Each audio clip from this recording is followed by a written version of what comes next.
Where Mineral Springs once drew 19th century visitors seeking healing, a beautifully restored historic estate now offers privacy, water, and timeless elegance across 90 acres. Long known locally as The Springs, this remarkable Central Virginia property carries a legacy rooted in generations of Morris family ownership and the famed Buckingham Springs Health Resort of the 1800s.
The upper levels offer abundant accommodations, including a serene primary suite, multiple guest bedrooms, bonus rooms, and a fully conditioned walk-up attic, perfect for storage, creative pursuits, or studio space.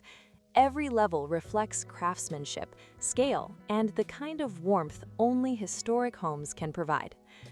Surrounding the residence, the land unfolds in a breathtaking mix of open fields, mature hardwoods, natural springs, a tranquil pond, and long frontage on the Little Willis River. Remnants of historic outbuildings quietly nod to the property's vibrant past while allowing the landscape to remain peaceful and uncluttered. Set at the end of a long, tree-lined drive, the estate feels completely secluded, yet timelessly welcoming. Quality exterior improvements, including metal roofing, period-appropriate windows, and durable siding, ensure longevity without sacrificing authenticity. Whether envisioned as a private family estate, boutique inn, wedding venue, equestrian retreat, or multi-generational compound, this rare Virginia offering delivers something increasingly hard to find: history you can feel, land you can use, and water that defines the property's soul.